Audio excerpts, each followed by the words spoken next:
Dihina Mahendra karena kalah kelas dari istri barunya yang CEO muda, Citra hanya tersenyum di balik hijabnya. Mereka tak sadar bahwa wanita yang mereka tertawakan ini adalah pemilik asli seluruh kekayaan yang mereka pamerkan. Dalam satu malam, aku akan membuat kesombongan mereka hancur berkeping-keping hingga bersujud di kakiku. Kehancurannya dimulai sekarang. Asal mana nih yang nonton? Coba tulis di komentar ya. Jangan lupa subscribe Cerita Dulu.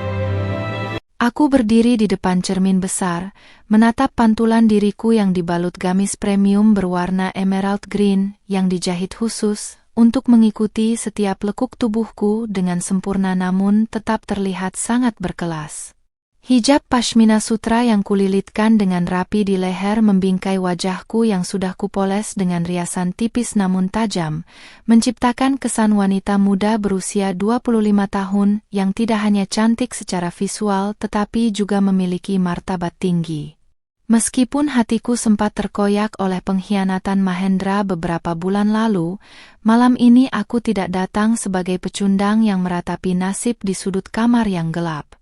Aku menarik napas dalam-dalam, merasakan kepercayaan diri mengalir dalam nadiku, menyadari bahwa body goals yang kurawat dengan disiplin dan kecerdasan yang kusimpan rapat adalah senjata mematikan yang tidak pernah diduga oleh mantan suamiku itu.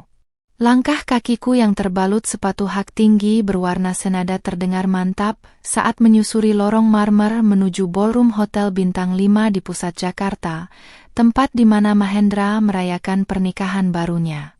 Wangi parfum mewah menyerbak di udara, bercampur dengan suara denting gelas kristal dan gumaman para sosialita yang hadir memenuhi ruangan dengan kemegahan yang memuakkan. Aku tahu betul mengapa Mahendra bersikeras mengirimkan undangan fisik ke alamatku, lengkap dengan catatan kecil yang menghina agar aku hadir menyaksikan kebahagiaannya bersama istri barunya. Dia ingin melihatku hancur, ingin melihatku merasa kerdil di tengah kemewahan ini, dan ingin membuktikan bahwa aku hanyalah masa lalu yang layak dibuang demi ambisi barunya bersama seorang CEO muda yang berpengaruh. Begitu aku melangkah masuk ke dalam ruangan pesta, perhatian beberapa tamu langsung tertuju padaku. Mereka mungkin bertanya-tanya siapa wanita berhijab dengan aura sekuat ini yang berani datang sendirian ke acara yang begitu intimidatif. Cahaya lampu kristal yang menggantung di langit-langit memantul indah pada bahan satin pakaianku, menonjolkan siluet tubuhku yang proporsional dan anggun di bawah sorotan lampu pesta yang megah. Aku tidak menunduk sedikit pun, justru kepalaku tegak dengan senyum tipis yang penuh rahasia, membuat beberapa kolega bisnis yang dulu mengenalku sebagai istri rumahan Mahendra tampak tertegun melihat transformasiku. Di kejauhan, di atas pelaminan yang didekorasi dengan bunga-bunga impor seharga ratusan juta, aku bisa melihat sosok Mahendra yang sedang tertawa lebar, tampak sangat puas dengan pencapaiannya hari ini. Mahendra terlihat sangat angkuh dengan setelan jas hitamnya, tangannya tak henti-hentinya merangkul pinggang wanita di sampingnya, Fanya, sang CEO muda yang kini resmi menjadi istrinya. Fanya mengenakan gaun pesta tanpa lengan yang sangat ketat, memamerkan kemewahan yang ia miliki dengan tatapan mata yang selalu menganggap rendah siapapun yang berada di bawah level sosialnya. Mereka berdua adalah pasangan yang serasi dalam hal kesombongan, sebuah kombinasi antara pria yang haus pengakuan dan wanita yang memuja kekuasaan di atas segalanya. Aku berjalan mendekat ke arah mereka, bukan dengan amarah yang meledak-ledak, melainkan dengan ketenangan seorang predator yang tahu bahwa mangsanya sudah masuk ke dalam jebakan yang telah kusiapkan sejak lama. Oh, lihat siapa yang datang, Mahendra. Bukankah ini mantan istrimu yang dulu hanya bisa menghabiskan uang dapur?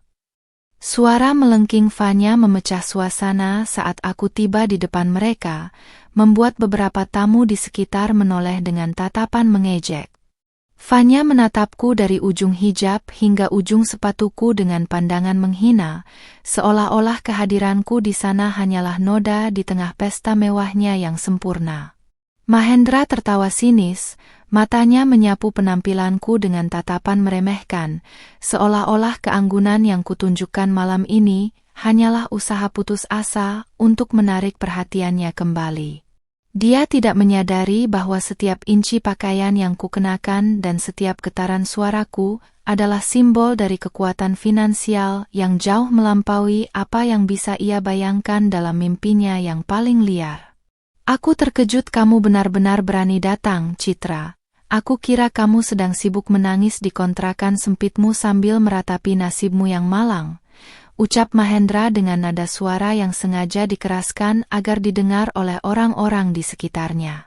Dia kemudian merogoh saku jasnya, mengeluarkan segenggam uang koin dan beberapa lembar uang kertas recehan. Lalu dengan gerakan merendahkan, dia melemparnya ke arah kakiku hingga jatuh berserakan di lantai marmer. Suara denting koin yang membentur lantai menciptakan keheningan sesaat di antara para tamu, sebuah penghinaan terang-terangan yang dimaksudkan untuk menghancurkan harga diriku berkeping-keping di depan umum. Fanya tertawa geli melihat adegan itu, menutup mulutnya dengan tangan yang dihiasi cincin berlian besar, seolah-olah melihatku dihina adalah hiburan terbaik malam itu. Aku tidak bergerak sedikit pun.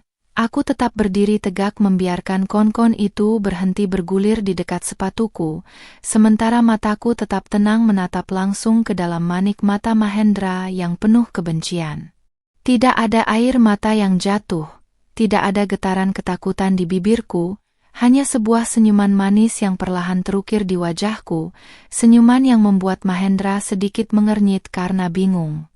Aku melihat betapa malangnya pria ini, yang mengukur harga diri seseorang hanya dari tumpukan harta yang sebenarnya sangat rapuh dan bisa lenyap dalam sekejap mata. Di dalam kepalaku, aku sudah bisa membayangkan bagaimana wajah angkuh itu akan berubah menjadi pucat pasi ketika ia menerima kabar tentang keruntuhan imperium kecil yang sedang ia banggakan ini. Terima kasih atas sedekahnya, Mahendra. Sepertinya kamu memang sedang butuh banyak pahala sebelum semuanya terlambat. Jawabku tenang, suaraku terdengar sangat jernih dan penuh wibawa hingga membuat tawa Fanya tiba-tiba terhenti. Aku melihat keraguan mulai muncul di mata Mahendra, mungkin dia merasa ada yang salah dengan caraku merespons penghinaannya yang begitu kasar dan tidak bermartabat. Fanya tampak tersinggung dengan jawabanku. Dia melangkah maju dan menunjuk wajahku dengan jarinya yang lentik, berusaha mencari kata-kata yang lebih tajam untuk menjatuhkanku kembali.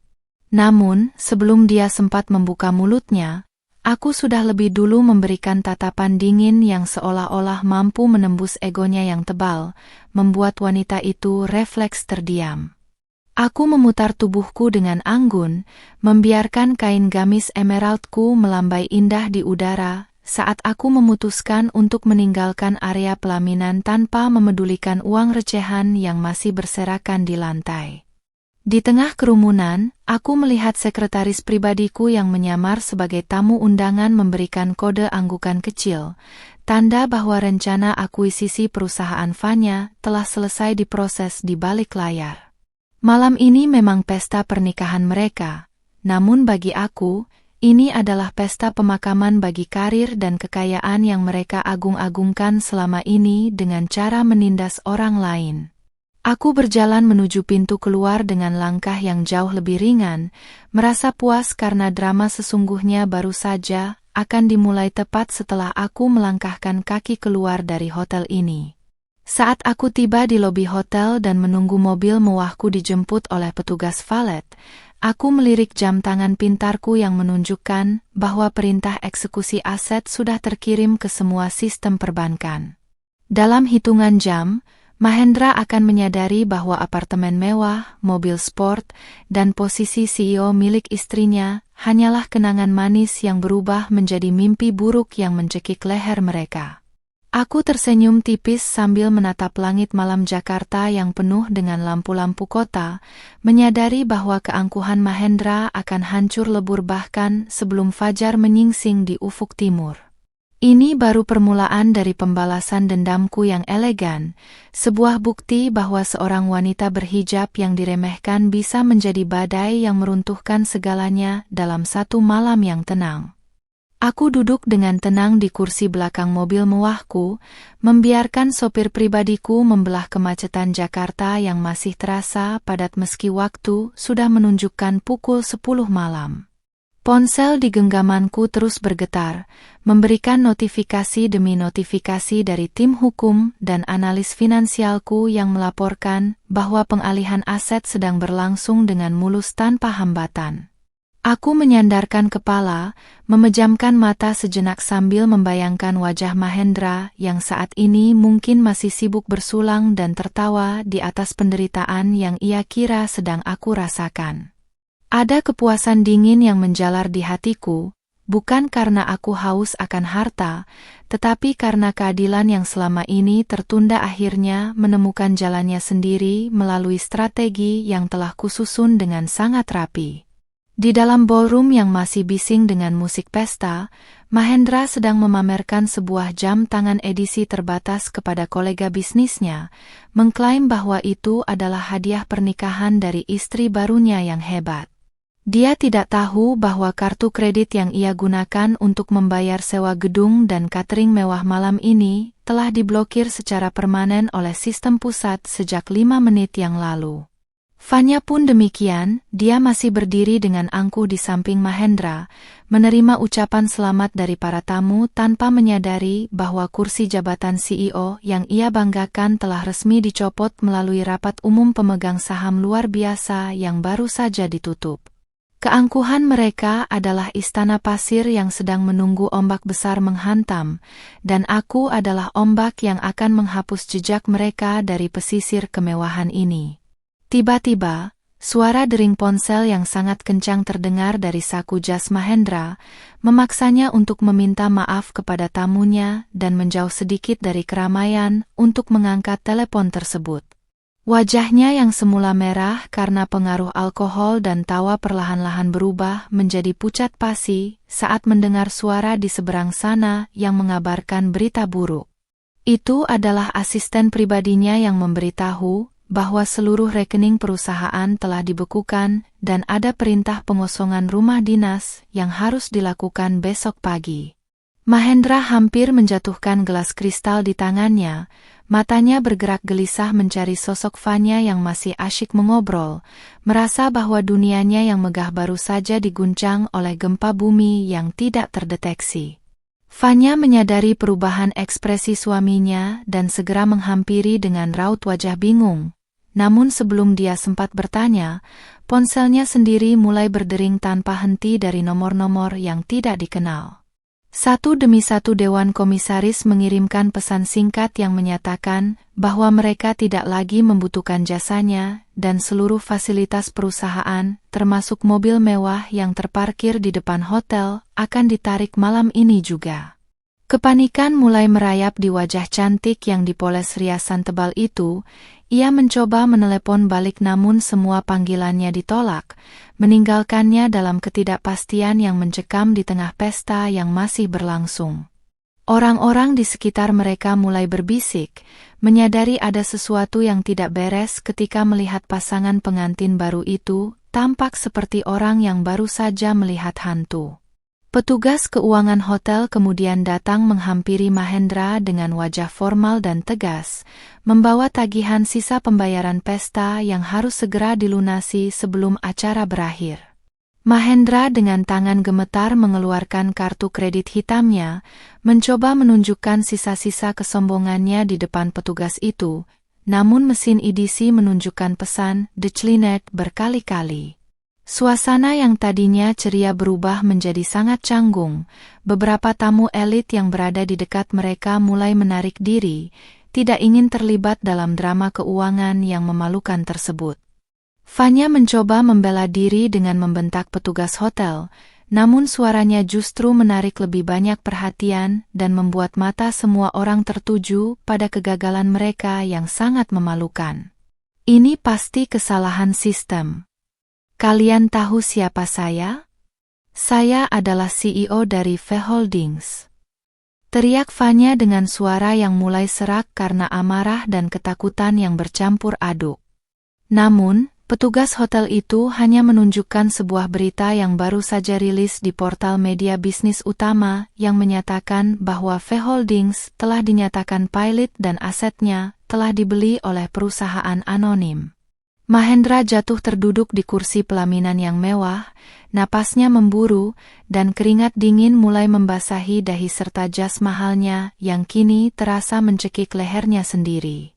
Dia teringat kembali pada uang recehan yang ia lempar ke kakiku tadi, menyadari betapa ironisnya nasibnya sekarang yang mungkin akan benar-benar membutuhkan uang recehan itu untuk sekadar makan besok pagi. Aku yang memantau kejadian itu melalui kamera tersembunyi yang dipasang oleh timku di dalam ruangan, hanya bisa tersenyum tipis sambil menyesap teh hangat di dalam mobilku yang nyaman. Aku melihat melalui layar tablet bagaimana Mahendra dan Fanya mulai bertengkar hebat di depan para tamu, saling menyalahkan atas kehancuran yang tiba-tiba menimpa mereka dalam hitungan jam. Fanya yang tadi tampak begitu mencintai Mahendra, kini menatap suaminya itu dengan penuh kebencian seolah-olah Mahendra adalah pembawa sial yang menghancurkan karir cemerlangnya. Itulah cinta yang dibangun di atas fondasi materi, akan hancur lebur saat fondasi itu ditarik paksa, menyisakan dua orang asing yang saling menyakiti demi menyelamatkan diri masing-masing. Beberapa petugas keamanan hotel mulai mengawal mereka untuk keluar dari ballroom karena mereka dianggap tidak mampu lagi membayar biaya sewa tempat dan mengganggu kenyamanan tamu hotel lainnya. Pemandangan itu sangat kontras dengan kedatangan mereka yang penuh kemegahan beberapa jam lalu. Kini mereka berjalan keluar dengan kepala tertunduk, menghindari sorot kamera ponsel para tamu yang mengabadikan momen kejatuhan mereka. Fanya menangis terisak-isak sambil memegang gaunnya yang mahal namun kini terasa tak berguna, sementara Mahendra hanya diam 1000 bahasa dengan tatapan kosong yang menyiratkan penyesalan yang sangat dalam.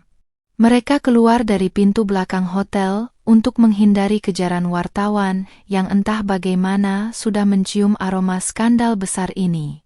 Di depan pintu keluar staf, mereka terkejut melihat mobil mewah yang seharusnya menjemput mereka sedang dinaikkan ke atas truk derek oleh petugas penyitaan aset.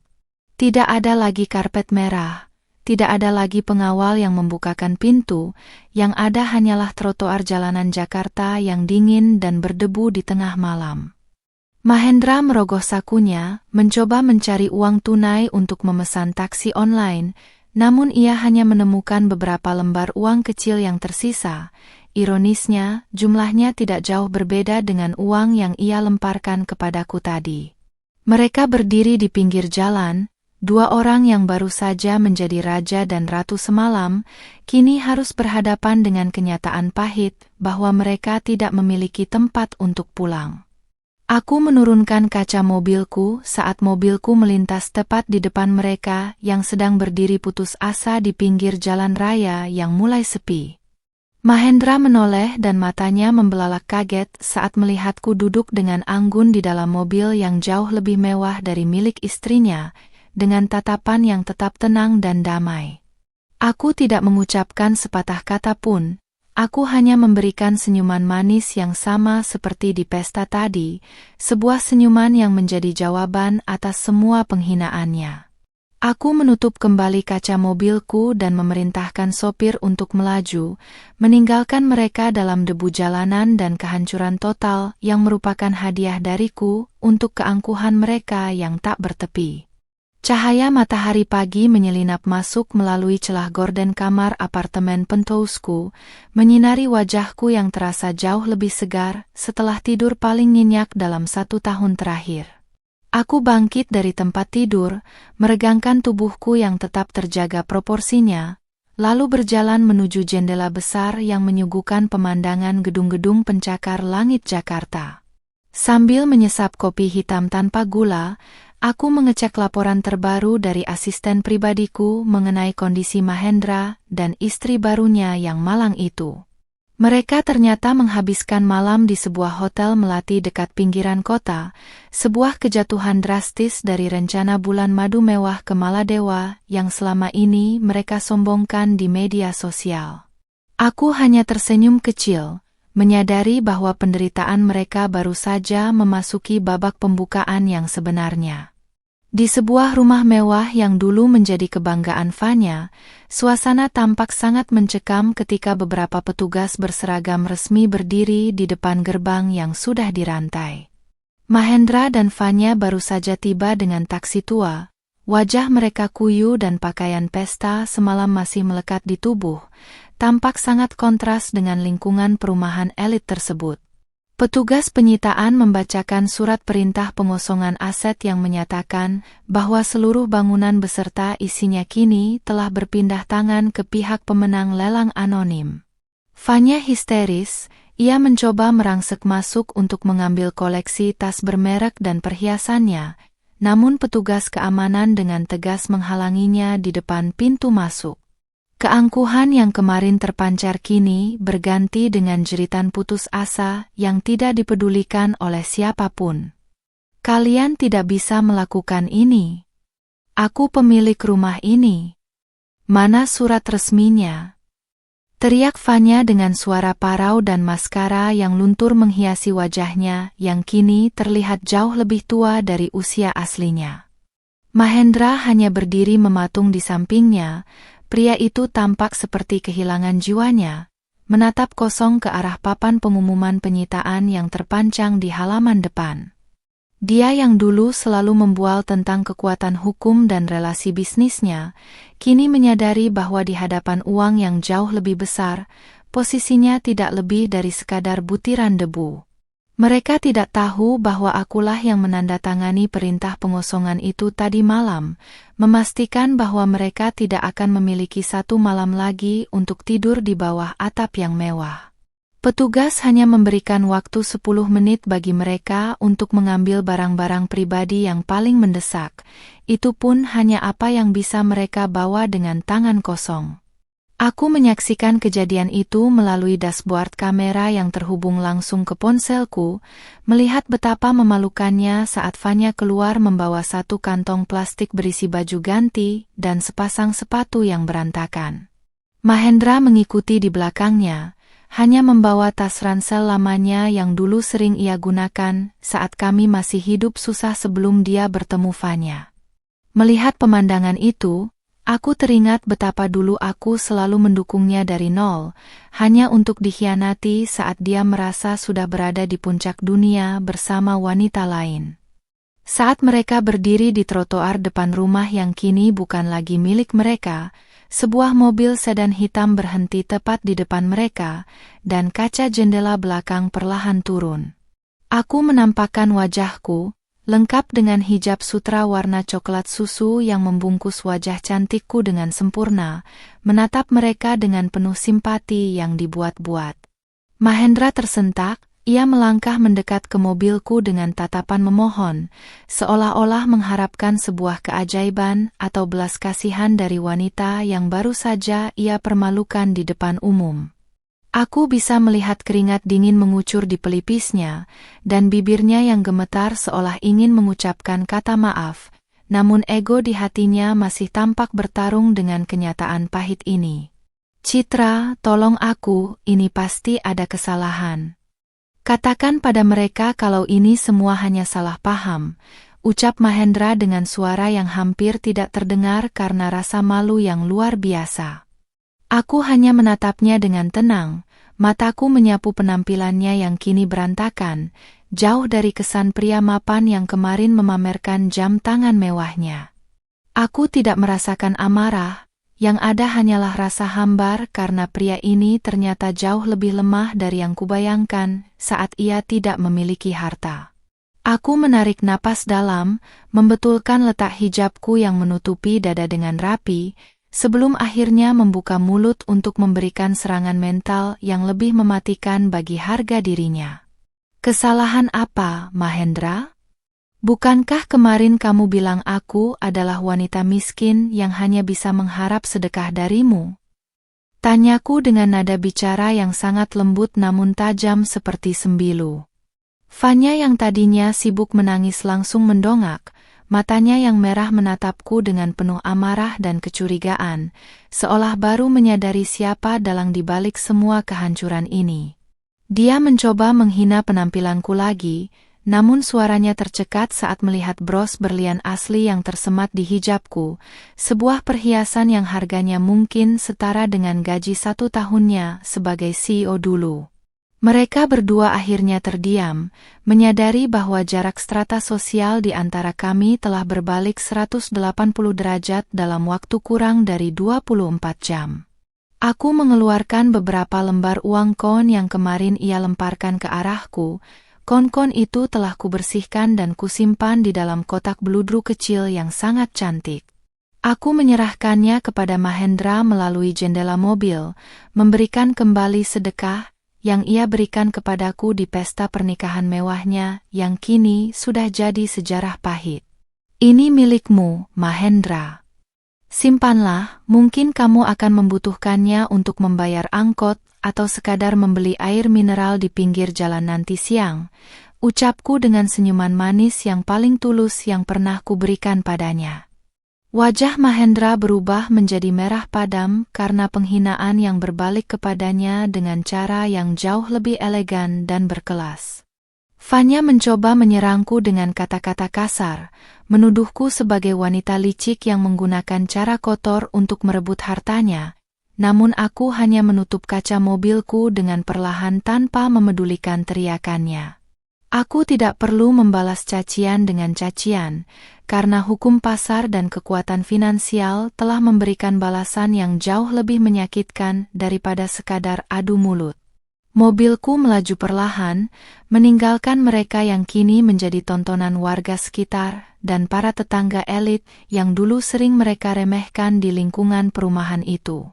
Aku melihat dari spion bagaimana Mahendra menjatuhkan kotak beludru itu ke aspal, terduduk lemas di samping tumpukan barang-barangnya yang terlihat seperti sampah di mata dunia. Kini, aku fokus pada tujuanku selanjutnya, yaitu membangun kembali perusahaan yang telah kuakuisisi agar menjadi lebih bermanfaat bagi orang banyak, bukan sekadar alat pamer bagi mereka yang angkuh. Perjalanan ini baru saja dimulai, dan aku memastikan bahwa Citra yang dulu lemah lembut telah berubah menjadi wanita berdaulat yang tidak akan pernah membiarkan siapapun menginjak harga dirinya lagi. Sambil melihat jadwal pertemuan di tabletku, aku merasa bangga pada diriku sendiri yang mampu bangkit dari keterpurukan dan membalas dendam dengan cara yang tetap menjaga kehormatanku sebagai seorang muslimah. Biarlah Mahendra dan Fanya belajar bahwa dunia ini berputar, dan kesombongan adalah cara tercepat untuk jatuh ke jurang yang paling dalam. Aku melangkah masuk ke dalam ruang kantor utama di gedung pencakar langit yang dulunya merupakan markas besar V Holdings, namun kini telah berganti nama menjadi Citra Global Group. Ruangan luas ini masih menyisakan aroma parfum mahal milik Fanya yang tajam, namun aku segera memerintahkan stafku untuk membuka semua jendela lebar-lebar dan mengganti pengharum ruangan dengan aroma terapi kayu cendana yang menenangkan. Aku duduk di kursi kebesaran yang dulu diduduki Fanya dengan penuh keangkuhan, merasakan tekstur kulit kursinya yang dingin di bawah jemariku yang lentik. Sambil membetulkan posisi dudukku agar tetap nyaman dengan gamis yang membungkus tubuh body goalsku, aku menatap tumpukan dokumen yang menyatakan bahwa aku kini memiliki kendali penuh atas hidup dan mati karir orang-orang yang meremehkanku. Di luar sana, di bawah terik matahari Jakarta yang menyengat, Mahendra dan Fanya sedang berdiri bingung di depan sebuah kontrakan petak sempit di pinggiran gang sempit. Mereka tidak lagi memiliki pilihan, semua aset telah disita, dan teman-teman sosialita mereka tiba-tiba menghilang seperti ditelan bumi saat mencium bau kebangkrutan yang menyengat. Mahendra, pria yang dulu selalu tampil klimis, kini hanya mengenakan kaos oblong kusam dan celana kain yang kusut, tampak sangat kontras dengan pemandangan gedung-gedung mewah di kejauhan. Fanya terus mengeluh tentang panasnya udara dan bau got yang menusuk hidung, Masih tidak bisa menerima kenyataan bahwa ia kini harus tinggal di tempat yang dulunya mungkin ia anggap lebih rendah daripada kandang hewan peliharaannya. Di atas meja kerjaku yang baru, sebuah amplop coklat besar berisi data-data pribadi Mahendra dan Fanya tergeletak dengan rapi, hasil investigasi tim auditku selama 1 malam penuh. Aku menemukan fakta mengejutkan bahwa Mahendra bukan hanya mengkhianatiku secara emosional, tetapi ia juga menggunakan dana simpanan masa depan kami untuk membiayai gaya hidup mewah Fanya sebelum mereka menikah. Rasa perih sempat melintas di hatiku saat membaca angka-angka itu, namun segera ku ganti dengan tekad baja untuk memastikan setiap perak yang ia curi akan dikembalikan dengan bunga yang sangat tinggi. Aku memanggil sekretarisku melalui interkom, memerintahkannya untuk mengirimkan somasi resmi terkait penggelapan dana rumah tangga kepada pengacara Mahendra yang kini mungkin sudah berhenti bekerja karena tak dibayar.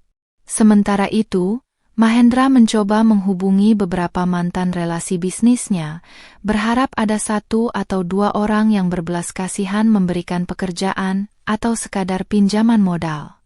Namun, setiap kali ia menyebutkan namanya, panggilan telepon itu segera diputus atau dibalas dengan tawa ejekan yang sangat menyakitkan bagi egonya yang sudah terluka.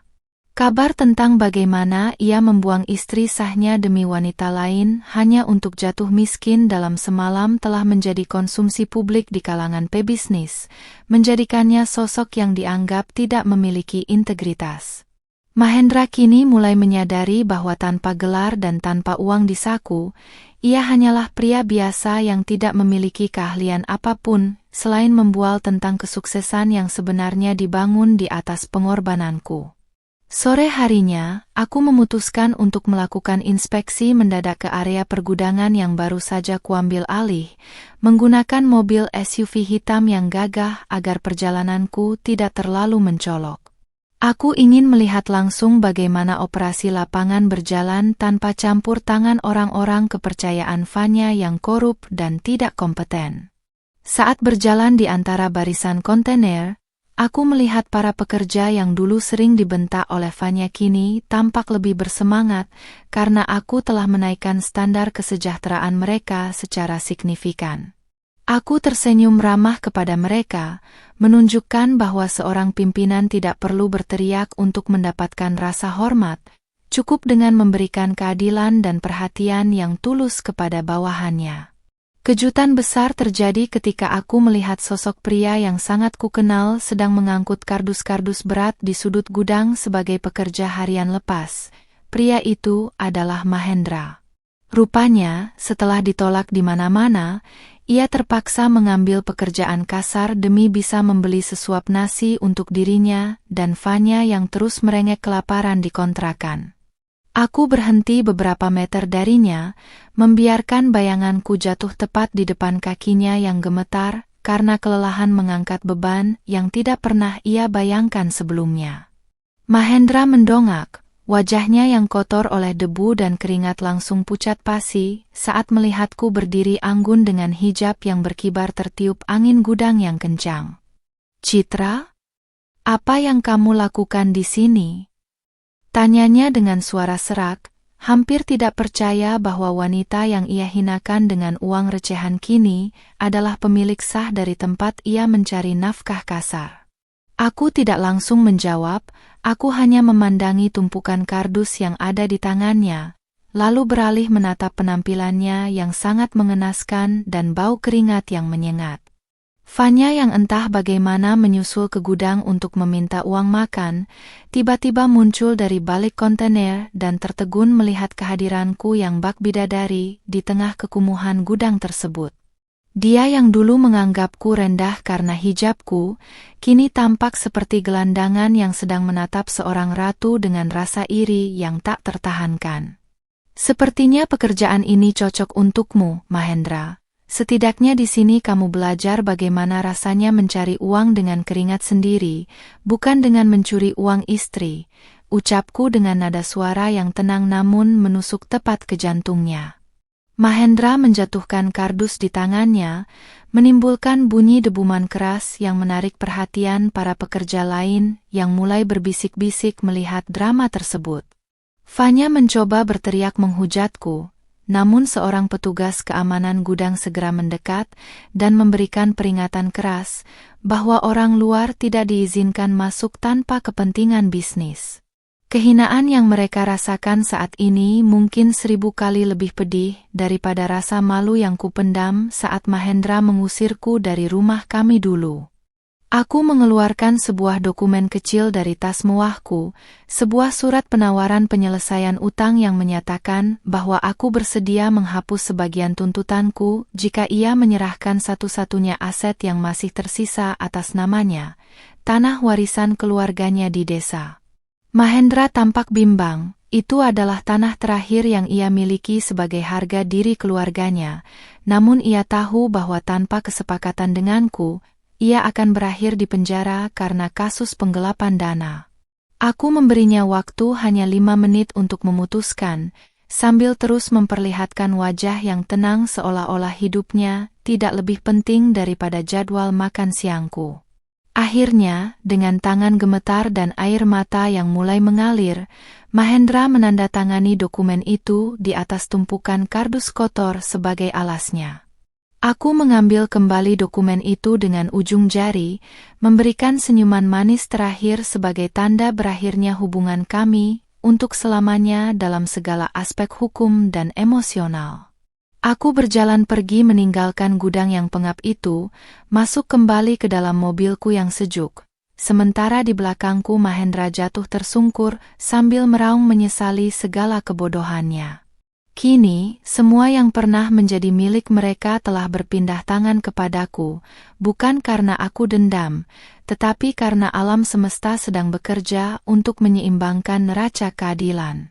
Sambil melaju menuju pertemuan bisnis berikutnya, aku merasa lega karena beban masa lalu telah benar-benar kulepaskan, dan masa depan yang cerah telah menantiku dengan sejuta peluang baru yang jauh lebih mulia. Sinar rembulan yang tembus melalui dinding kaca kantorku menerangi berkas-berkas laporan keuntungan kuartal pertama yang menunjukkan grafik melonjak tajam sejak aku mengambil alih kendali.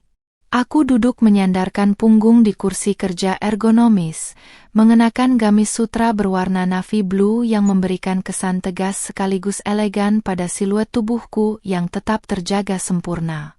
Dengan jemari yang dihiasi cat kuku berwarna nude, aku menyesap teh melati hangat sambil menatap layar monitor yang menampilkan wajah lesu Mahendra di sebuah rekaman CCTV area publik.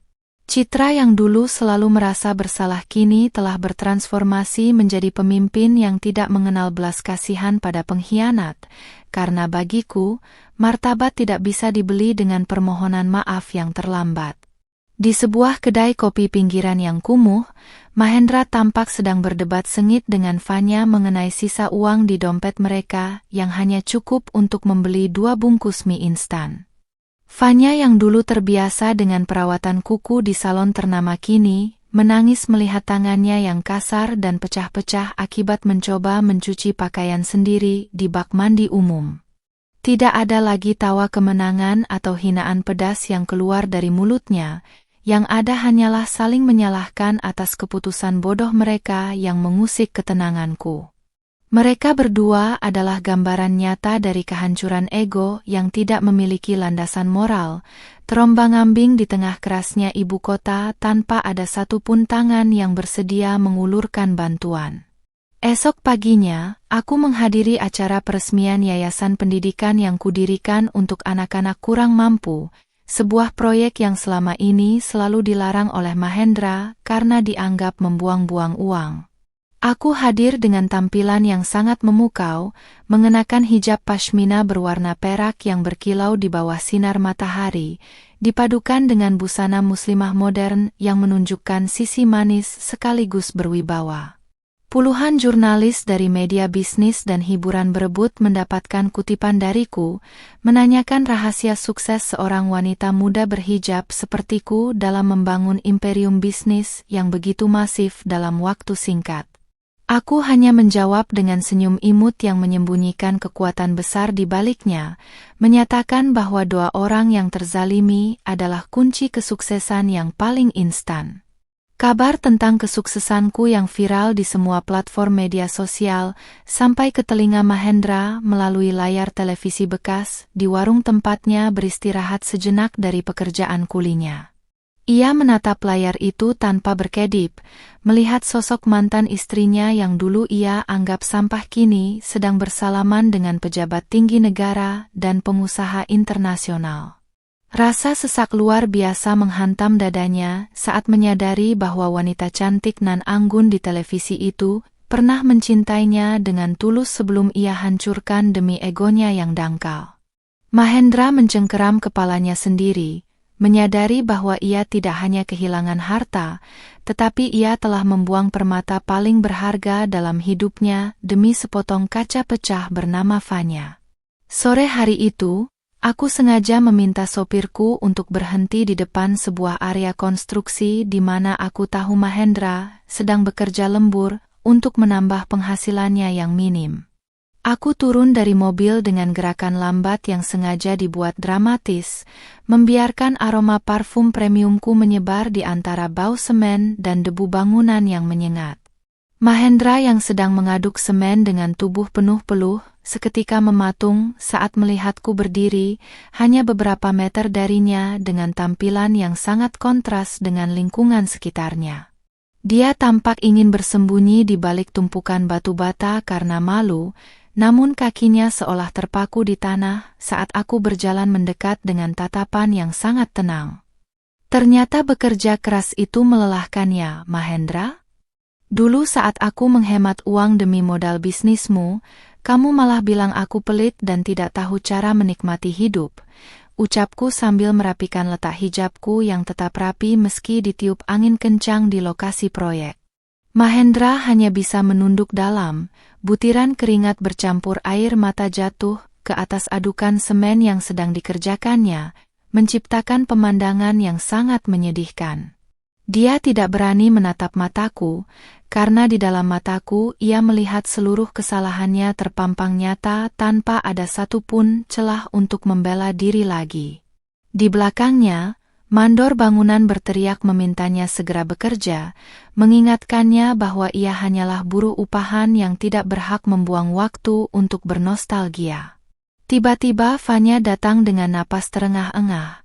Niatnya ingin meminta uang hasil kerja harian Mahendra, namun ia terhenti saat melihat kehadiranku yang bak bidadari di tengah reruntuhan bangunan. Kemarahan yang biasanya ia tunjukkan kini berubah menjadi rasa minder yang luar biasa. Ia mencoba menutupi pakaiannya yang lusuh dengan tangannya, namun ia sadar tidak ada yang bisa disembunyikan lagi.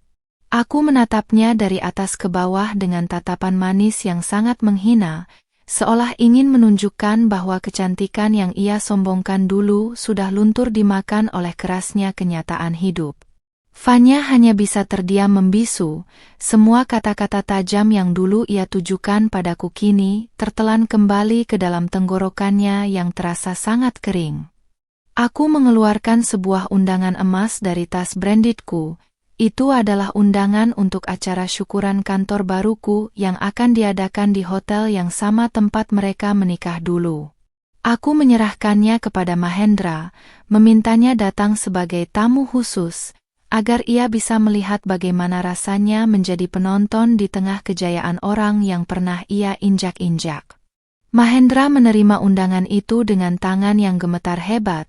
Ia tahu bahwa menghadiri acara itu akan menjadi penghinaan terakhir bagi sisa-sisa harga dirinya, namun ia juga tahu ia tidak bisa menolak permintaanku.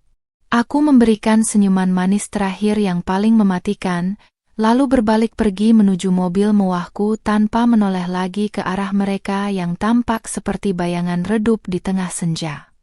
Di dalam mobil, aku mengecek pesan masuk dari bank yang memberitahukan bahwa seluruh utang Mahendra kini telah dialihkan ke perusahaan penagih piutang yang paling ditakuti di kota ini. Aku sengaja melakukannya agar ia merasakan tekanan mental yang sama seperti saat ia membiarkanku dikejar-kejar penagih utang akibat ulahnya di masa lalu. Ini bukan lagi soal uang, melainkan soal pelajaran hidup yang harus ia telan sampai ke dasar pahitnya, agar ia mengerti arti dari sebuah kesetiaan dan pengorbanan. Aku merasa tubuhku sangat ringan, seolah semua beban masa lalu telah terangkat sepenuhnya, meninggalkan citra yang baru, yang lebih kuat, lebih kaya, dan lebih berkuasa dari siapapun. Malam itu, aku duduk di balkon apartemenku, menatap gemerlap lampu Jakarta sambil merencanakan ekspansi bisnisku ke tingkat internasional yang lebih luas lagi. Aku tahu bahwa di luar sana Mahendra dan Fanya sedang menangis meratapi nasib di balik dinding kontrakan yang sempit, namun aku tidak lagi merasa iba atau tertarik untuk memikirkan mereka. Cerita tentang istri berhijab yang dicampakkan kini telah berubah menjadi legenda tentang ratu bisnis yang tak terkalahkan oleh pengkhianatan manapun. Keangkuhan mereka telah hancur total hanya dalam waktu singkat, dan aku akan memastikan bahwa senyumanku akan terus menghiasi setiap langkah suksesku di masa depan yang tanpa batas ini.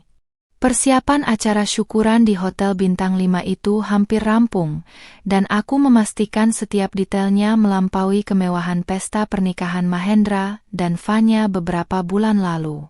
Aku berdiri di depan cermin besar, mengenakan gaun muslimah kutur berwarna putih tulang yang dihiasi butiran mutra asli di bagian lengan, menonjolkan bentuk tubuhku yang ramping dan body goals.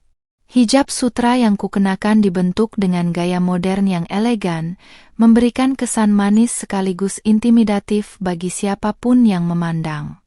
Malam ini bukan sekadar syukuran kantor, melainkan proklamasi bahwa Citra Global Group telah sepenuhnya mendominasi pasar yang dulu dikuasai oleh keluarga Fanya. Di sudut kota yang gelap, Mahendra menatap undangan emas di tangannya dengan perasaan campur aduk antara benci dan kerinduan yang terlambat. Ia harus meminjam kemeja milik tetangga kontrakannya yang sudah sedikit menguning di bagian kerah, agar bisa tampil layak di hadapan para kolega elitnya dulu. Fanya yang duduk di lantai hanya bisa menatap suaminya dengan pandangan kosong. Ia tidak diajak ke acara itu, karena namanya sudah masuk dalam daftar hitam hampir semua hotel mewah di Jakarta. Mahendra merasa jantungnya berdegup kencang. Ia tahu bahwa melangkah masuk ke hotel itu akan terasa seperti berjalan di atas bara api, namun rasa penasarannya mengalahkan rasa malunya. Begitu Mahendra tiba di lobi hotel, ia disambut dengan pemandangan yang membuatnya sesak napas. Fotoku yang berukuran raksasa dengan tampilan sangat cantik dan berwibawa terpampang di area pintu masuk. Para tamu yang hadir adalah orang-orang berpengaruh yang dulu sering ia sembah untuk mendapatkan proyek. Kini mereka sedang tertawa riang sambil memuji kecerdasan bisnisku. Mahendra mencoba menyelip di antara kerumunan, namun ia merasa seperti orang asing di rumahnya sendiri, apalagi saat melihat beberapa mantan anak buahnya kini mengenakan seragam baru dengan logo perusahaanku. Keangkuhannya yang dulu meledak-ledak kini benar-benar telah padam, menyisakan pria rapuh yang ketakutan akan bayangannya sendiri. Aku sedang berdiri di tengah ballroom sambil memegang gelas berisi jus anggur premium saat melihat Mahendra masuk dengan langkah ragu-ragu dan kemeja yang tampak terlalu besar untuk tubuhnya yang mulai kurus.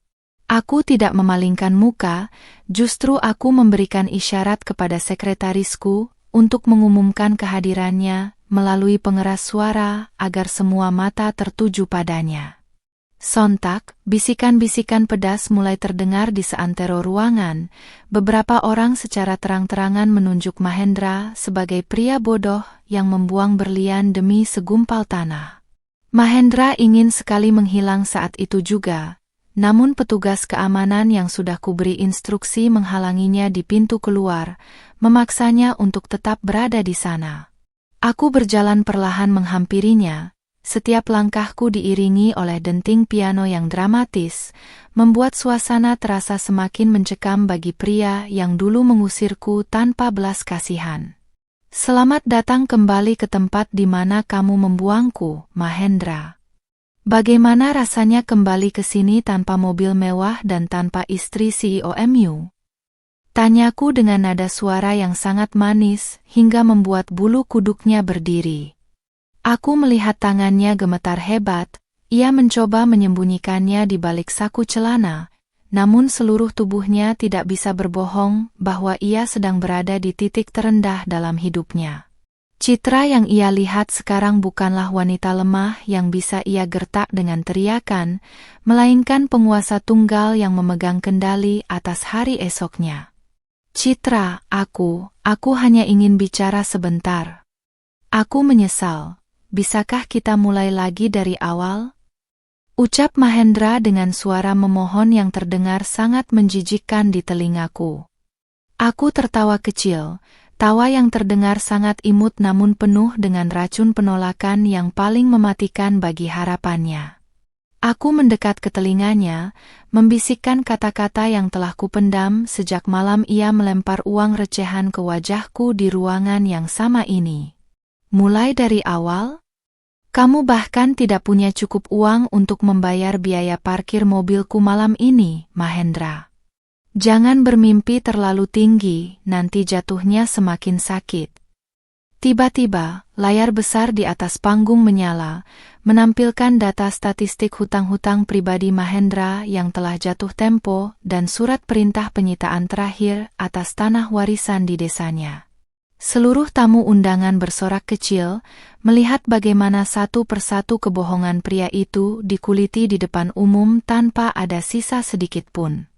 Mahendra menatap layar itu dengan wajah pucat pasi, ia menyadari bahwa kehadirannya di sini memang dirancang hanya untuk dipermalukan secara total. Aku hanya tersenyum tenang, menyesap jusku dengan anggun, membiarkan ia menikmati rasa sakit yang dulu ia berikan kepadaku berlipat-lipat kali lipat. Fanya yang ternyata nekat menyusup melalui pintu belakang dapur hotel akhirnya tertangkap oleh keamanan dan diseret ke tengah ruangan dalam kondisi berantakan. Ia berteriak histeris, menunjuk-nunjukku sebagai wanita penyihir yang merebut kebahagiaannya, namun para tamu justru menertawakannya seperti melihat pertunjukan komedi murahan. Ia dan Mahendra berdiri berdampingan di tengah kerumunan. Dua orang yang dulu paling angkuh kini tampak seperti sepasang pecundang yang paling menyedihkan di muka bumi. Aku memerintahkan musik untuk dimainkan lebih kencang, menenggelamkan suara tangisan Fanya yang tak lagi memiliki arti apapun bagi siapapun di ruangan itu.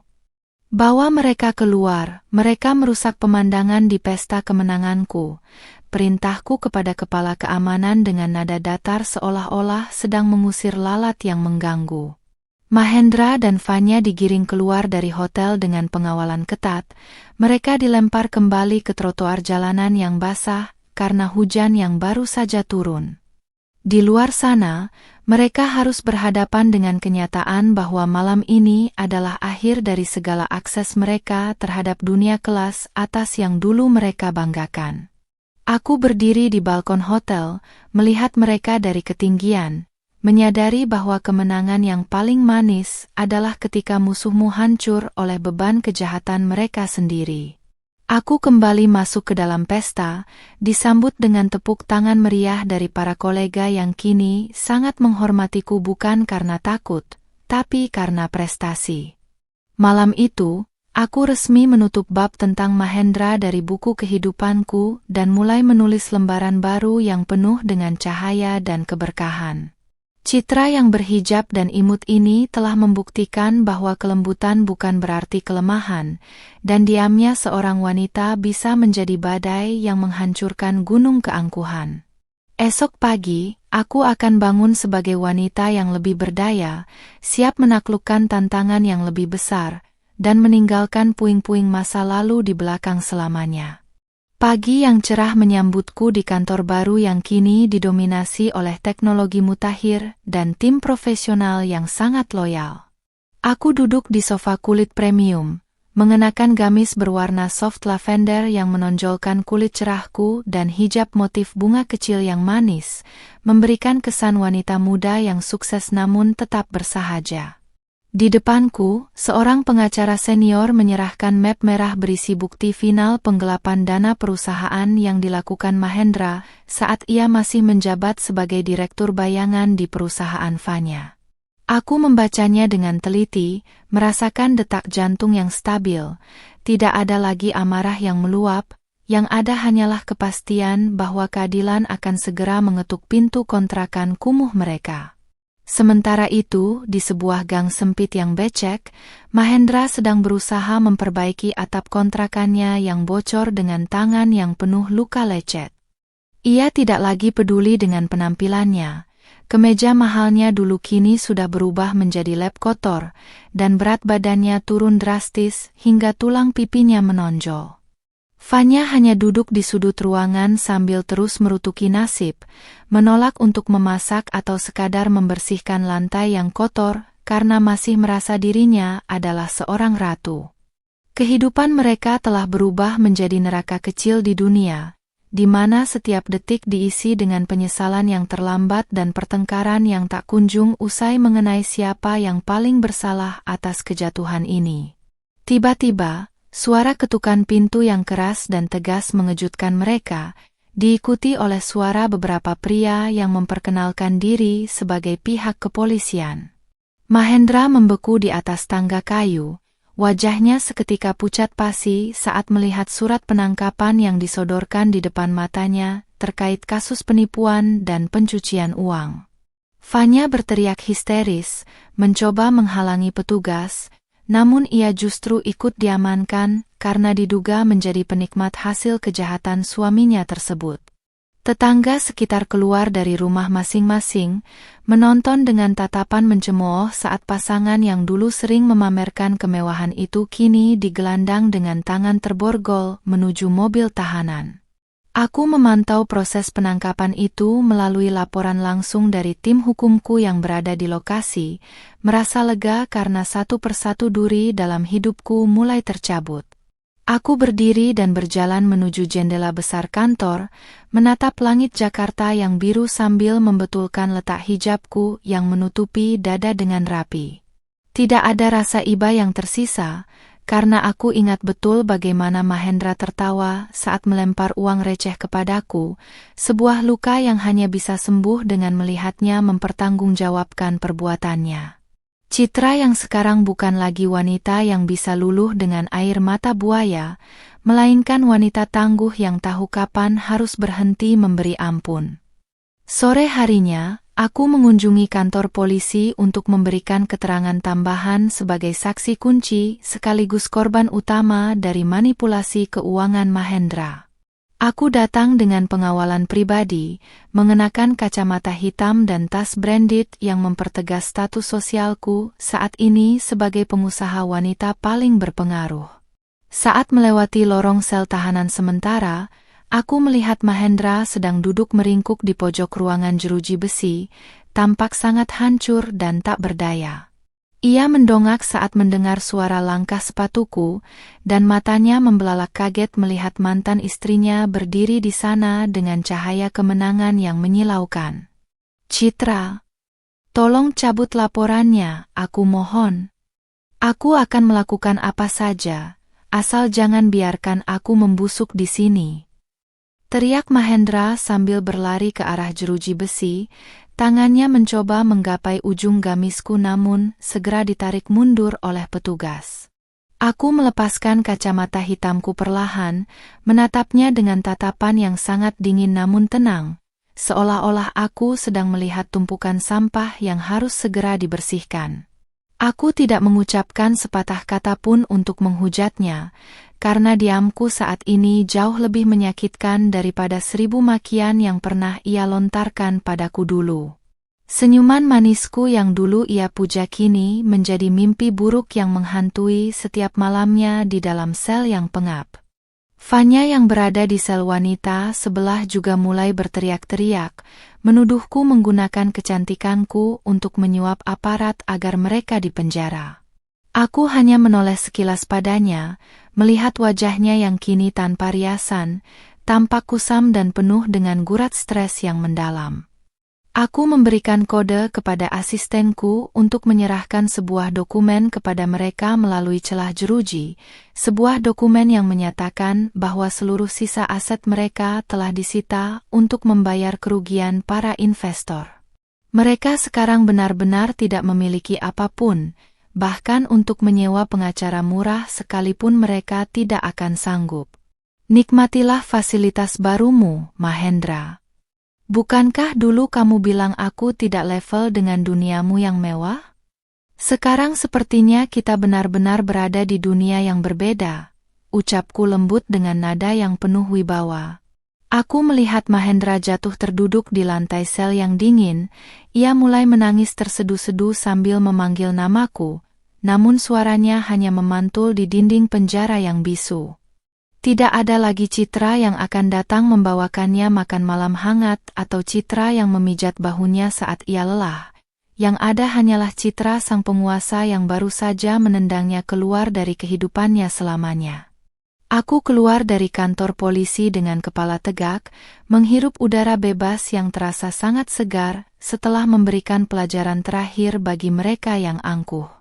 Di depan gedung, puluhan wartawan sudah menunggu untuk meminta konfirmasi mengenai kasus yang sedang viral ini, namun aku hanya memberikan pernyataan singkat tentang pentingnya integritas dalam bisnis. Video pernyataanku malam itu langsung menjadi trending topik, di mana orang-orang memuji ketegasanku sekaligus terpesona dengan penampilanku yang tetap syar'i namun sangat modis. Aku telah membuktikan bahwa kehormatan seorang wanita tidak ditentukan oleh siapa suaminya, melainkan oleh kekuatan karakter dan kemandiriannya sendiri. Malam itu, aku duduk di ruang makan rumah baruku yang sangat luas, menikmati makan malam sendirian dalam ketenangan yang sangat mewah. Aku melihat berita di televisi yang mengabarkan bahwa persidangan Mahendra akan segera dimulai dan ia terancam hukuman belasan tahun penjara akibat akumulasi kasusnya. Aku mematikan televisi, memilih untuk menikmati kesunyian ini sebagai bentuk syukur atas kebebasan dan kejayaan yang kini berada di genggamanku. Keangkuhan Mahendra telah hancur total dalam satu malam, dan sekarang ia harus membayarnya dengan sisa umurnya di balik jeruji besi, sementara aku terus terbang tinggi menggapai mimpi-mimpiku yang tak terbatas. Kehidupanku kini berjalan seperti mesin yang diminyaki dengan sempurna. Setiap pagi aku bangun dengan semangat baru untuk memperluas jaringan bisnis Citra Global Group.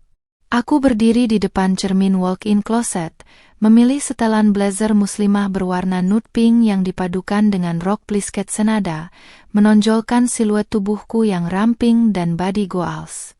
Hijab pashmina berbahan silk kukalungkan dengan gaya minimalis, memperlihatkan wajahku yang tampak semakin segar dan bercahaya sejak beban masa lalu kulepaskan. Hari ini adalah hari besar, karena aku akan menandatangani kontrak kerja sama strategis dengan sebuah firma investasi raksasa yang dipimpin oleh seorang pria misterius namun sangat disegani di Asia. Di sebuah gedung pencakar langit yang berbeda, pertemuan itu terjadi di ruang rapat eksklusif yang menghadap langsung ke arah Monas yang megah. Pintu terbuka dan masuklah seorang pria bernama Adrian. Sosok yang usianya mungkin sekitar 32 tahun, berwajah tampan dengan rahang tegas dan tatapan mata yang sangat teduh namun cerdas. Ia mengenakan setelan jas buatan penjahit terbaik di Italia, namun sikapnya sangat rendah hati saat ia berdiri untuk menyambut kedatanganku dengan senyum tulus. Ada sesuatu yang berbeda dalam caranya memandangku. Bukan tatapan penuh nafsu atau meremehkan seperti Mahendra, melainkan tatapan penuh rasa hormat terhadap pencapaian bisnisku sebagai seorang wanita muda. Kami menghabiskan 2 jam pertama mendiskusikan visi dan misi perusahaan kami, dan aku terpana melihat betapa Adrian sangat menghargai prinsip-prinsip kejujuran yang kujalankan dalam bisnis. Ia memuji caraku menangani krisis perusahaan V Holdings yang kini sudah stabil di tanganku, menyebutku sebagai sang jenius di balik hijab yang telah mengubah wajah industri. Aku hanya tersenyum manis, merasakan sedikit debaran yang sudah lama tidak kurasakan, namun tetap menjaga profesionalitas sebagai seorang pimpinan tertinggi. Adrian tidak hanya melihat kecantikan fisikku yang imut dan proporsional, tetapi ia tampak sangat terpukau dengan ketajaman pemikiranku yang melampaui usianya sendiri. Sementara itu, berita tentang kerjasamaku dengan Adrian sampai ke telinga Mahendra yang kini sedang menunggu jadwal sidang pertamanya di dalam sel tahanan yang sempit. Melalui koran bekas yang diberikan oleh penjaga sel, ia melihat fotoku sedang bersalaman dengan Adrian, pria yang jauh lebih tampan, jauh lebih kaya, dan jauh lebih terpandang darinya. Mahendra mencengkeram koran itu hingga robek, hatinya terasa seperti terbakar api cemburu yang luar biasa dahsyat melihat ada pria lain yang kini berada di dekatku. Ia baru menyadari bahwa saat ia sibuk menghinaku, dunia sedang bersiap memberikan pasangan yang jauh lebih layak untuk mendampingi kejayaanku. Adrian mengundangku untuk makan malam bisnis yang santai di sebuah restoran fine dining yang telah dipesan khusus agar tidak ada orang lain yang mengganggu privasi kami.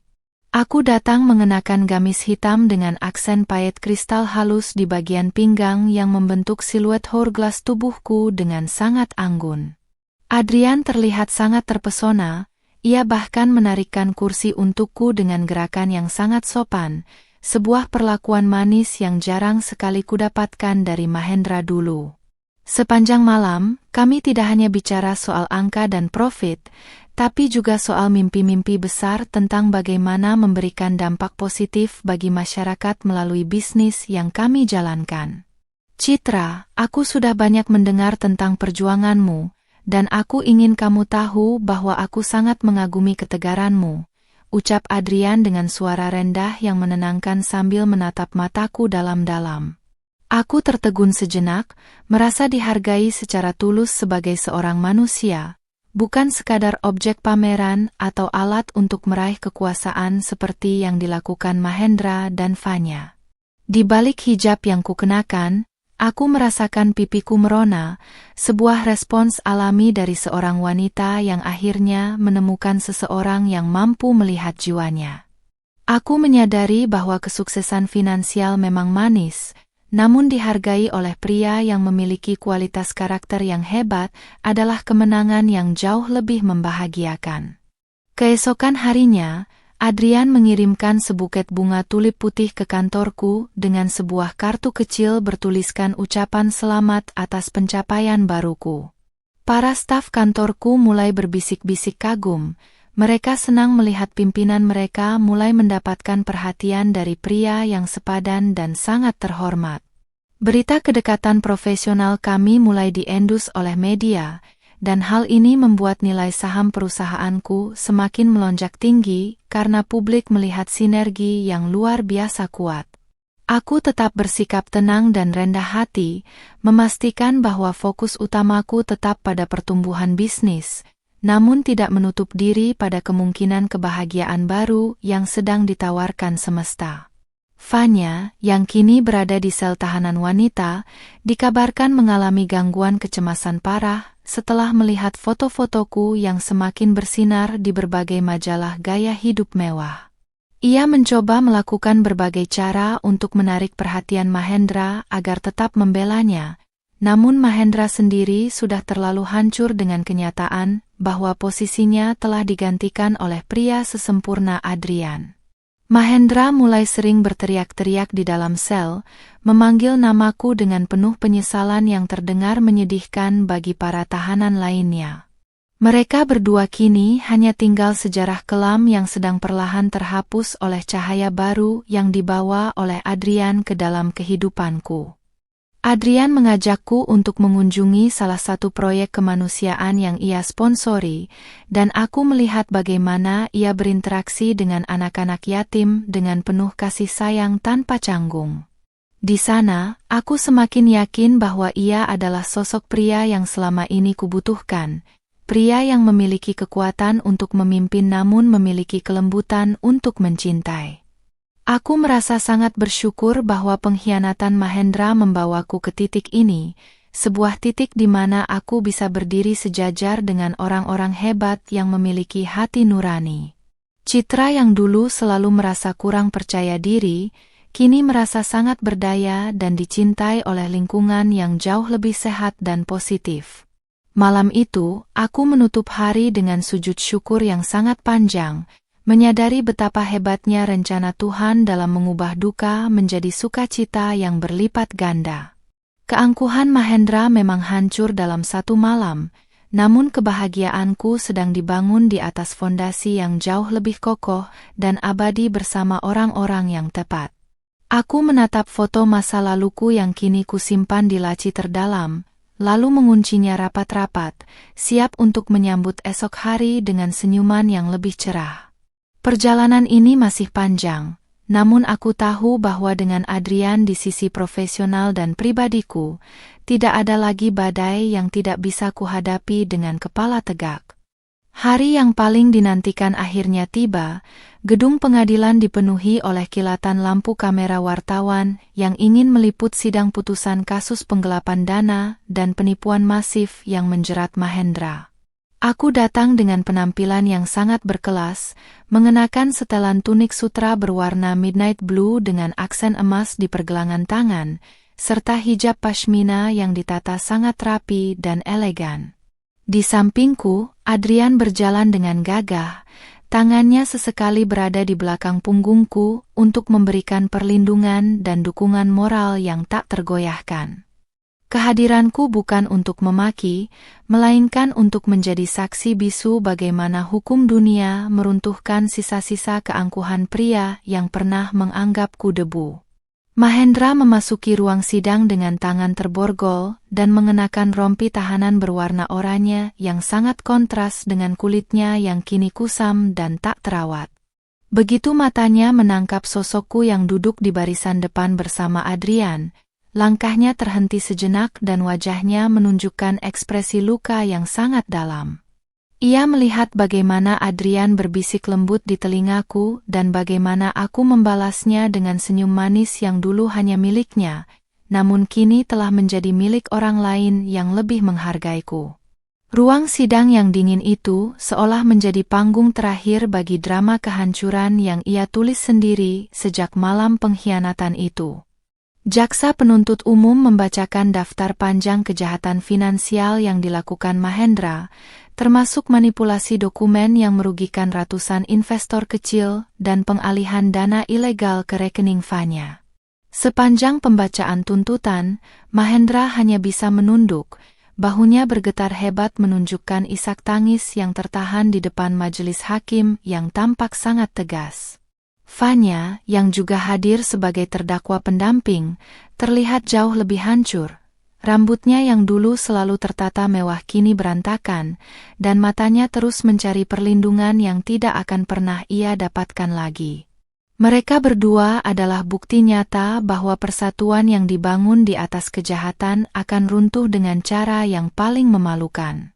Menyatakan terdakwa Mahendra bersalah secara sah dan meyakinkan, menjatuhkan vonis 12 tahun penjara, serta denda miliaran rupiah yang harus dibayar dengan penyitaan seluruh sisa aset. Suara hakim ketua mengetuk palu dengan keras. Bunyi ketukan palu itu terdengar seperti vonis mati bagi harga diri Mahendra yang sudah di ujung tanduk. Ia jatuh tersungkur di kursi pesakitan, meraung memanggil namaku di tengah hiruk-pikuk ruang sidang. Aku tetap duduk dengan tenang, tidak ada air mata, tidak ada senyum mengejek, hanya sebuah helaan napas lega karena beban masa lalu ini akhirnya benar-benar mendapatkan titik final di mata hukum. Petugas segera menyeret Mahendra keluar dari ruang sidang, karena ia mulai histeris dan mencoba merangsek ke arahku untuk memohon ampunan yang mustahil kuberikan. Fanya pun pingsan saat mendengar vonisnya sendiri yang mencapai 8 tahun penjara, menjadikannya tontonan publik yang sangat menyedihkan bagi para jurnalis yang meliput. Di tengah kekacauan itu, Adrian menggenggam jemariku dengan sangat sopan, mengajakku keluar melalui pintu samping untuk menghindari kejaran wartawan yang haus akan komentar. Di dalam mobil, Adrian menatapku dengan penuh rasa bangga, menyatakan bahwa aku adalah wanita terkuat yang pernah ia temui dalam seluruh hidupnya. Semuanya sudah selesai, Citra. Kamu sudah mendapatkan keadilanmu. Sekarang saatnya kamu benar-benar fokus pada kebahagiaanmu sendiri, ucap Adrian dengan nada suara yang sangat tulus. Kalimat itu seolah meruntuhkan benteng pertahanan terakhirku. Untuk pertama kalinya setelah sekian lama, aku menitikkan air mata, bukan karena sedih, melainkan karena rasa syukur yang luar biasa. Adrian tidak mencoba menghapus air mataku dengan tangan. Ia memberikan ruang bagiku untuk melepaskan segala emosi yang selama ini kupendam demi terlihat kuat di depan musuh-musuhku. Citra yang imut dan lembut ini akhirnya merasa aman dalam lindungan pria yang memiliki kualitas jiwa sejati. Sore harinya, Adrian membawaku ke sebuah bukit di pinggiran kota yang menyuguhkan pemandangan matahari terbenam yang sangat indah dan menenangkan. Di sana, di bawah langit yang berwarna jingga keemasan, ia menyiapkan sebuah jamuan teh kecil yang sangat personal dan jauh dari hiruk-pikuk dunia bisnis. Kami berbincang tentang masa depan, tentang proyek-proyek sosial yang ingin kami bangun bersama, dan tentang bagaimana kami bisa saling melengkapi dalam kekurangan masing-masing. Di atas bukit itu, aku merasa sangat kecil namun sangat berarti, menyadari bahwa duka yang kualami bersama Mahendra hanyalah jembatan untuk membawaku ke kebahagiaan yang jauh lebih besar ini. Tiba-tiba, Adrian berlutut di hadapanku, mengeluarkan sebuah kotak beludru kecil berisi cincin berlian yang sangat cantik dan bersinar dengan sangat mewah namun tetap terlihat elegan. Citra, aku tidak menjanjikan hidup tanpa tantangan, tapi aku menjanjikan tangan yang akan selalu menggenggammu dalam setiap badai. Maukah kamu membangun masa depan bersamaku? Tanyanya dengan mata yang berbinar penuh harapan. Aku tertegun, jantungku berdegup kencang melihat kesungguhan di matanya, sangat jauh berbeda dengan lamaran Mahendra dulu yang penuh dengan janji-janji palsu tentang harta. Aku mengangguk pelan sambil tersenyum sangat manis, membiarkan Adrian menyematkan cincin itu di jariku sebagai simbol awal kehidupan baru yang penuh berkah. Kabar pertunanganku dengan Adrian langsung menjadi berita nasional yang menghebohkan, bahkan sampai menjangkau telinga Mahendra di dalam sel penjara yang dingin. Sipir penjara mengatakan bahwa Mahendra berhenti makan selama 2 hari setelah mendengar kabar itu. Ia hanya menatap dinding beton dengan tatapan kosong dan penuh penyesalan yang membakar jiwa.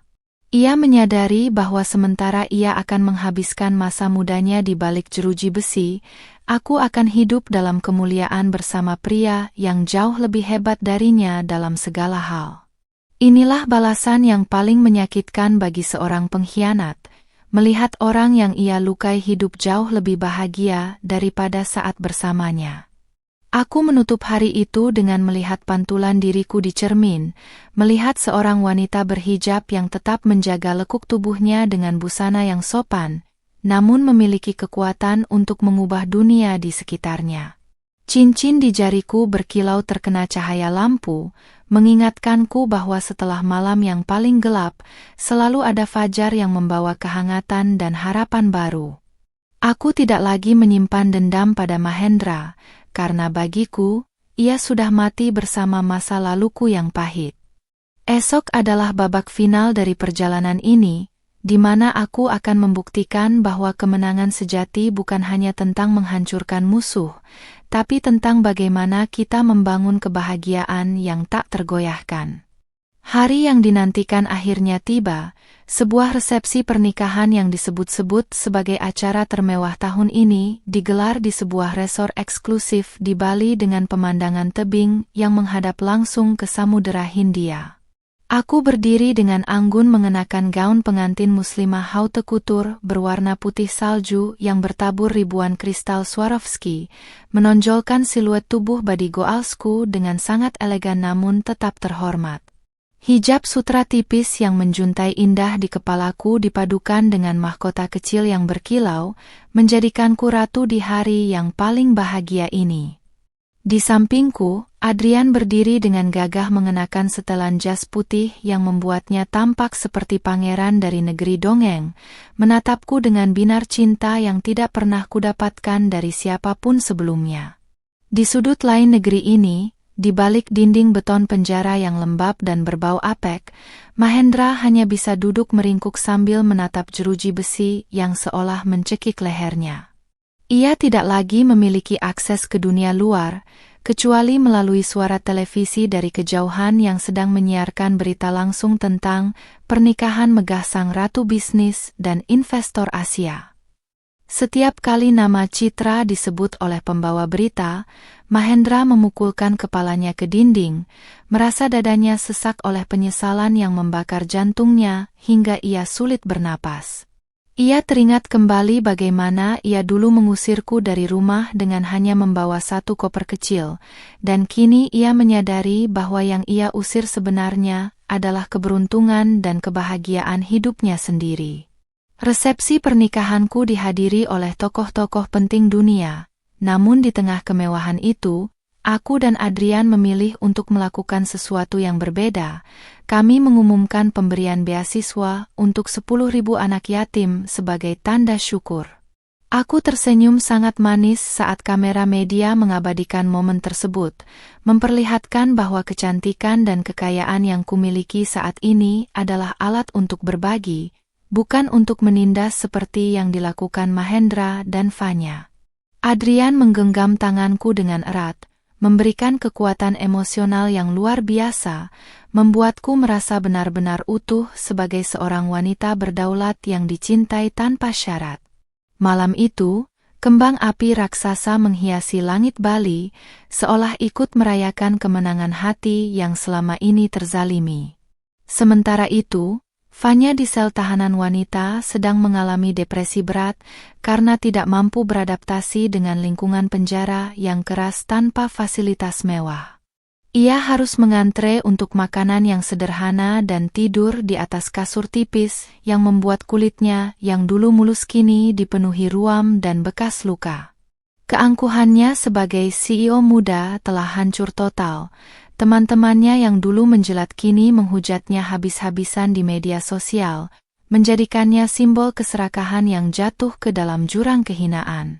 Fanya sering berteriak memanggil nama Mahendra untuk menyalahkannya, namun suara teriakannya hanya dibalas dengan bentakan dari narapidana lain yang merasa terganggu. Saat acara pemotongan kue pengantin yang menjulang tinggi, aku melihat sekilas bayangan diriku yang lama di cermin besar di ujung ruangan, wanita yang dulu menangis tersedu-sedu saat dihina di depan umum. Aku tersenyum pada bayangan itu, seolah membisikkan terima kasih karena telah bertahan melewati badai yang paling menghancurkan dalam hidupnya. Kini, wanita itu telah bertransformasi menjadi sosok yang tidak hanya dicintai oleh suaminya yang hebat, tetapi juga dihormati oleh dunia karena integritas dan ketulusannya. Aku menyandarkan kepalaku di bahu Adrian, merasakan kedamaian yang sangat dalam, menyadari bahwa pengkhianatan Mahendra adalah cara Tuhan untuk memaksaku naik ke level yang lebih mulia. Di penjara, Mahendra mencoba menulis surat permintaan maaf yang panjang untukku, berharap aku masih memiliki sedikit belas kasihan untuk membantunya keluar dari sana. Namun, surat-surat itu tidak pernah sampai ke tanganku karena petugas keamanan kantorku sudah diperintahkan untuk langsung membuang apapun yang berasal dari namanya. Mahendra kini harus menghadapi kenyataan bahwa ia telah dihapus sepenuhnya dari sejarah hidupku, seolah-olah ia tidak pernah ada dan tidak pernah berarti apapun. Ia harus menghabiskan belasan tahun ke depan dalam kesunyian, meratapi kon-kon yang dulu ia lempar ke kakiku, yang kini menjadi simbol dari kemiskinan jiwanya yang paling dasar. Adrian membisikkan janji suci di telingaku di bawah siraman cahaya bulan, berjanji untuk selalu menghormatiku sebagai pasangannya dan rekan bisnisnya yang setara hingga maut memisahkan. Kami berencana untuk memulai perjalanan bulan madu keliling dunia, mengunjungi tempat-tempat yang dulu hanya bisa kumimpikan saat masih menjadi istri yang terkurung dalam keterbatasan bersama Mahendra. Aku merasa hidupku baru saja dimulai, sebuah babak baru yang penuh dengan petualangan, cinta yang dewasa, dan kejayaan yang berkah. Citra yang imut dan manis ini kini telah memiliki segalanya. Cinta sejati, harta yang melimpah, dan martabat yang terjaga dengan sangat baik. Beberapa bulan setelah pernikahan, perusahaanku resmi mengakuisisi seluruh sisa aset milik keluarga Vanya yang tersisa di luar negeri, memastikan bahwa tidak ada satu perak pun yang tertinggal bagi mereka untuk bangkit kembali. Ini adalah langkah final untuk memastikan bahwa keadilan benar-benar tuntas, sehingga mereka tidak bisa lagi menggunakan sisa kekayaan mereka untuk menyakiti orang lain. Aku mengelola aset-aset tersebut dengan penuh amanah, mengubah kantor-kantor yang dulu penuh dengan kesombongan menjadi pusat-pusat pengembangan kreativitas bagi generasi muda. Namaku kini harum sebagai pelopor bisnis yang beretika, menginspirasi ribuan wanita berhijab lainnya untuk berani bermimpi dan melawan penindasan. Mahendra akhirnya dipindahkan ke lapas dengan keamanan tinggi karena kondisi mentalnya yang semakin tidak stabil akibat obsesinya terhadap kesuksesanku yang terus viral. Ia dikabarkan sering berbicara sendiri, mengulang-ulang kalimat "aku minta maaf", Citra di pojok selnya yang gelap tanpa ada satupun orang yang peduli. Keangkuhannya benar-benar telah hancur berkeping-keping. Hancur dalam satu malam dan terkubur selamanya dalam penyesalan yang tidak berujung di balik jeruji besi. Hidupnya berakhir sebagai peringatan bagi siapa saja yang berani meremehkan ketulusan seorang istri dan menghina harga diri seorang wanita yang beriman. Aku berdiri di balkon rumah baruku yang megah, menatap matahari terbit dengan senyuman manis yang paling tulus, sambil membelai cincin pernikahan di jariku yang berkilau. Di sampingku, Adrian datang membawa secangkir teh hangat, mencium keningku dengan lembut sebelum kami memulai hari dengan doa syukur yang mendalam. Perjalananku dari istri yang dicampakkan menjadi ratu yang berdaulat telah selesai dengan kemenangan mutlak yang sangat elegan dan berkelas. Dalam satu malam aku tersenyum melihat keangkuhannya hancur, dan sepanjang sisa hidupku, aku akan terus tersenyum dalam kebahagiaan yang tak akan pernah bisa ia sentuh lagi.